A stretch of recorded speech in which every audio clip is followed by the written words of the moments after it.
This is El Salvador. You may have heard many things about El Salvador that perhaps have stopped you from ever wanting to visit this beautiful country. But don't go anywhere, because by the end of this video, you'll be looking online for ticket prices to San Salvador. This is one country you don't want to miss. Before we look at what El Salvador is today, it must be remembered where El Salvador was and how far it has come as a nation. During the 1980s, El Salvador was rocked by a very brutal and violent civil war. This war wasn't limited to areas outside suburbia. Sadly, the war was found in the streets and gardens of the locals. It was a brutal and violent period that left El Salvador with a lot of pain and hurt. On January 16, 1992, the war officially ended. The peace agreement known as the Chapultepec Peace Accords was signed, and a period of rebuilding began. But that peace and rebuilding was once again hit with turmoil and violence, this time not in a civil war, but in a mass deportation effort by the United States of America. Many Salvadoran immigrants, some who were born in the United States, were sent to El Salvador because of gang violence and high crimes. Many of those deported didn't know any people in El Salvador, and the gangs they had been part of in America quickly took hold in El Salvador, and sadly, crime began to rise very quickly across the country.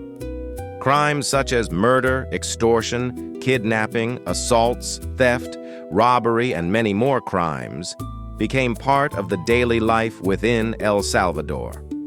The tragic consequence of this was that El Salvador became one of the most dangerous countries on earth, where tourism was non-existent and political corruption rampant. This gang violence and control continued for 20 years unabated, and El Salvador sadly gained once again the reputation as being not one of the most dangerous places on earth, but as the murder capital of the world. That was until 2018. Enter Nayib Bukele, a young man who decided to run for president, and run he did.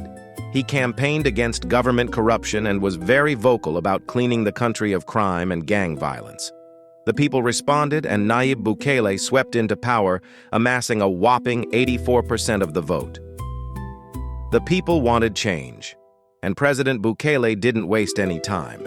In 2019, he began to move very quickly on fulfilling his campaign promises and enacted emergency powers that gave the authorities both military and police power to arrest any and all gang members.